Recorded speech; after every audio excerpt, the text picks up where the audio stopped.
Magandang gabi ho. Welcome to my channel.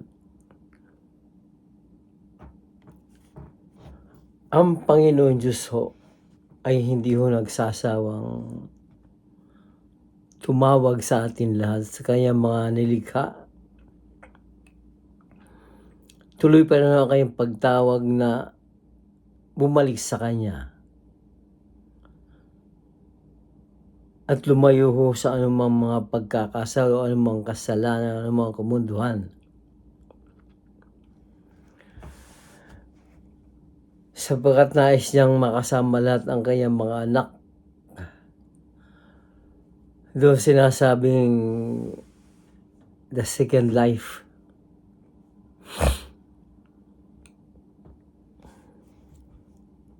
March 18, 1987, True Life in God. My wish is that all my children return to me. Daughter, I have brought you up for this message. Will you fulfill my word, Basula? Are you willing to continue working with me? Yes, my Lord, as long as I recognize it's Yahweh. Little one, I am Yahweh. Have peace with me, little one, and grow, never weary writing. Allow me to use you until the end of my message. Little one, who is your father? I was surprised at the question. You are. This is message to the world, to all his creations. I am, you are my seed. You are mine, my children have turned away from me, and their hearts are frozen with egoism. They have forgotten me. I want to ask them, why do you repel me? What have I done that displeased you? Have I insinuated ever to you that I am angry towards you? Why are you dreading to face me? Beloved, I will not blame you for your sins. I will forgive you now. I will not shut the door in your face. I tell you truly that I can forgive you 1,000,000 times. And with my arms open, I stand before you, asking you to come to me and feel this love I have to give you. Let me enkindle your heart. Come and get to know me. Come, all you who avoid me and fear me. All you who do not know me. Come nearer to me and you will understand that I am God, full of love, full of pity, and full of mercy. Do not reject me before you even know me. My superabundant love offers you an efficacious grace to know and choose your between good and evil. I have given you freedom to choose, but I have also given you qualities to make out of your superior beings. I have given you gift. Use your gift I bestowed on you. And with your intellect and the heart I have given you, understand and come forward, acknowledging me and get to know me better. I have enlightened your heart to enable you to love It is who has given.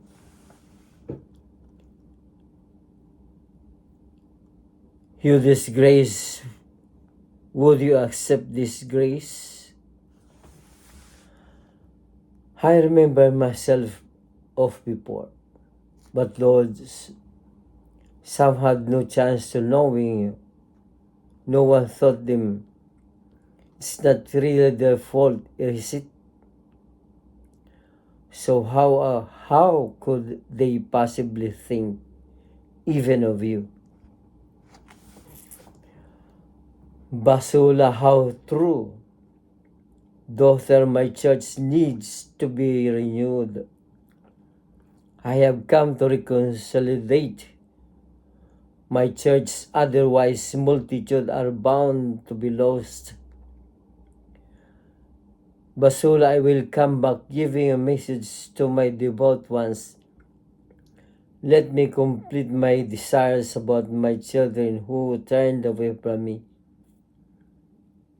I am the source of love, and from this source flows this infinite love which covers all creations. All I ask of you is return of love.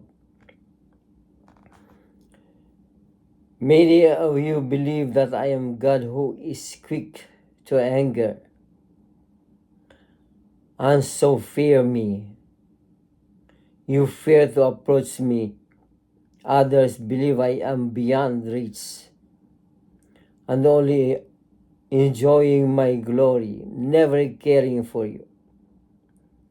And my eyes turned only upon my devout ones, thus making an image of a God full of predilection.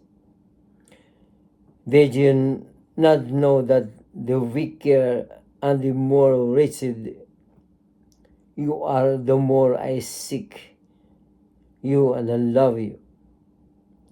I am holy, but also want you to understand that I desire to become intimate with you and have me as your holy companion. Do you know of the parable of the prodigal son, Basula? Yes, some of it. He had sinned, but how did his father receive him? With great joy. More than that, he received him with great love and celebrated this event. Grieve me not, my beloved ones, and come back to me. I will not refuse you. I will become you in my embrace. Return to me without fear. Ito dito yung laging kinikwento ng mga kaparian ng prodigal son. Meron isang anak at hiningi ang pamana, hindi pa naman siya namamatay, binigay sa kanya lahat. At lahat yun winaldas hanggang sa maubos lahat at bumalik dahil walang-wala na siya. Yun ang kwento ng prodigal son na pinatawad pa rin ng kanyang tatay ni Yakap, inarim muli dahil maligaya siya dahil bumalik kanyang anak. Pero totoo dalawa ang kanyang anak. Ng isa nagsiselos dahil umalis na yun, pinanggap niya pa rin.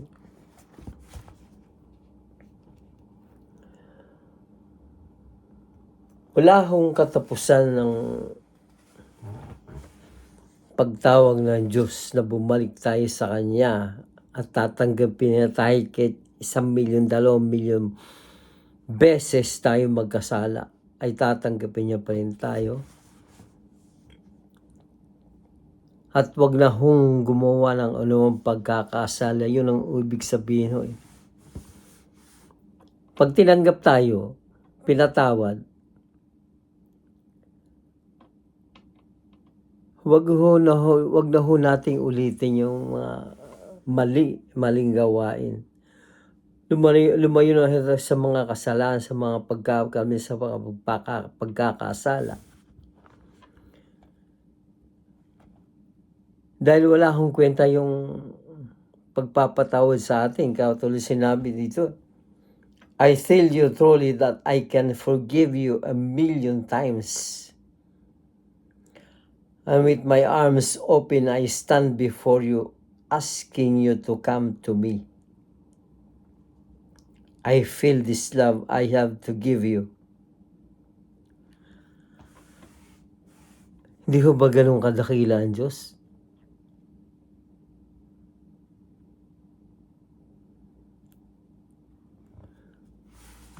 Doon sa mga ginawa kong content ng isang gabi,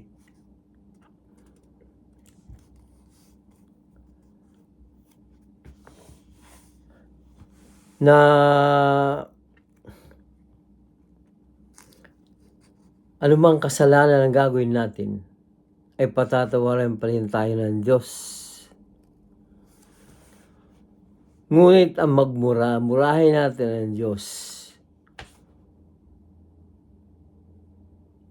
ay isang malaking pagkakasaluhoyan na wala hong kapatawaran. Because to blaspheme the Holy Spirit will never be forgiven. Any souls who blaspheme my Holy Spirit, I will not forgive. Maliwanag ho yun. Na ang tao ay nagkakasala, patatawarin pa rin. Ngunit pag pinatawad na tayo, huwag na tayong gumuuli, huwag na lumayo na tayo sa anumang pagkakasala. Dahil kailanman, itong mga mensaheng ito ay ipinasulat niya ho kay Miss Basula Riding bilang panawagan dahil gusto niya na ang tao ay bumalik sa kanya, magsisi, huwag nang gumawa ng anumang kasalanan. Anumang galit sa kapwa ay alasin na, anumang matagal na galit sa inyong kapwa ay alasin na ho. Magpatawad din. Dahil tayo man humingi ng tawad sa Diyos.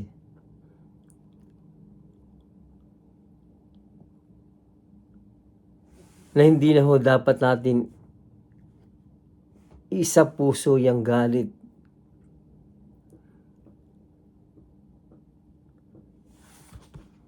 Hindi ho ba? Mahihirapan ho tayo dahil pinatawad na tayo ng Diyos. Sabi nga dito, I can forgive you 1,000,000 times. And with my arms open, I stand before you, asking you to come to me. Bumalik lang tayo sa Kanya. Dahil itong mga mensaheng ito, ginawa niya ho. Paalala ho. Babalik naman ho ako doon sa the end of time is already at hand. Gusto ng Diyos na makasama tayo doon sa sinasabing the second life.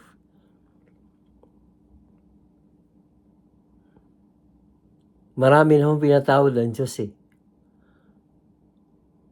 Ngunit wala pa ho, hindi pa ho sila nakakarating sa kanyang kaharian.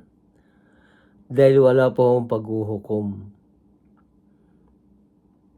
Nahadudum pa ho ang mga kaluluwa na pinatawad ng Diyos sa Hades.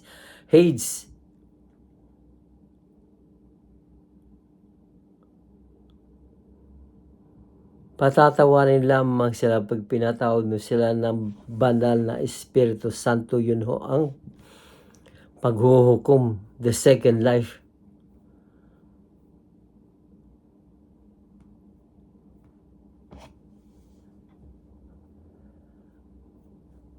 Ano ba second life? Makakasama natin ng Diyos.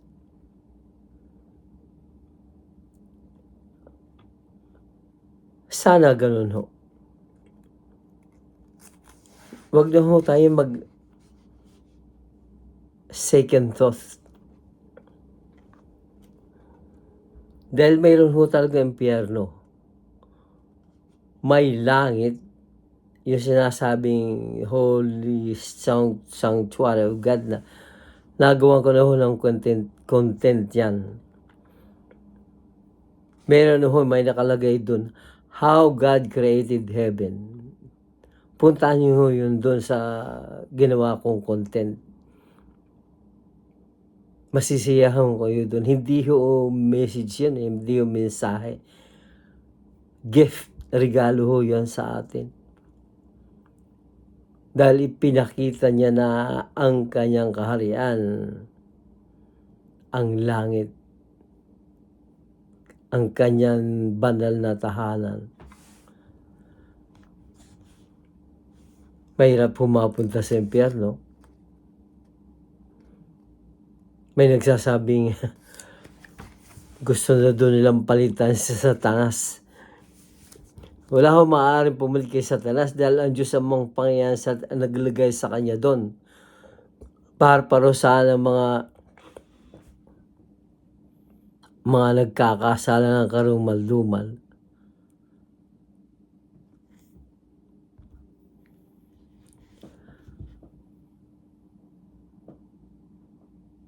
Pag nilayan ho ninyo itong mensaheng ito,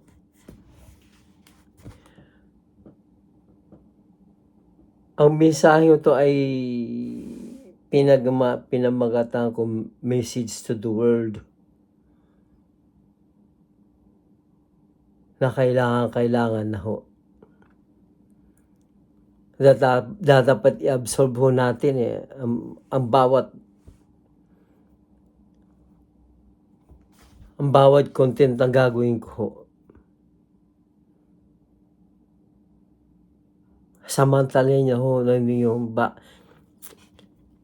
pumunta ho kayo doon sa YouTube ko. Ty Florencio Hombria. Sa YouTube makikita nyo yun. Maglalabasan na ho lahat yun doon. Sayang ho. Ito'y pinagsisikapan kong gumawa ng video na to, content. Hindi ho para sa akin, para sa atin lahat. Kasi nabasa ko na ho ito, i-forward ko lang ho sa inyo. Kasi yan ang gusto niya. Ng Diyos amang mga Panginoon sa lahat. Through this book, True Life in God.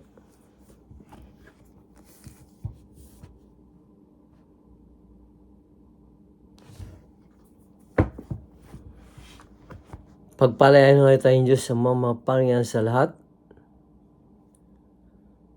At yakapin ho natin itong pinagkakaloob ko sa inyong mga mensahe. Basahin nyo ulit-ulitin nyo, i-play nyo lagi yung YouTube pa ulit-ulit. Para pumasok ang iyong puso at isipan ang katotohanan sapagkat ang Diyos ay katotohanan.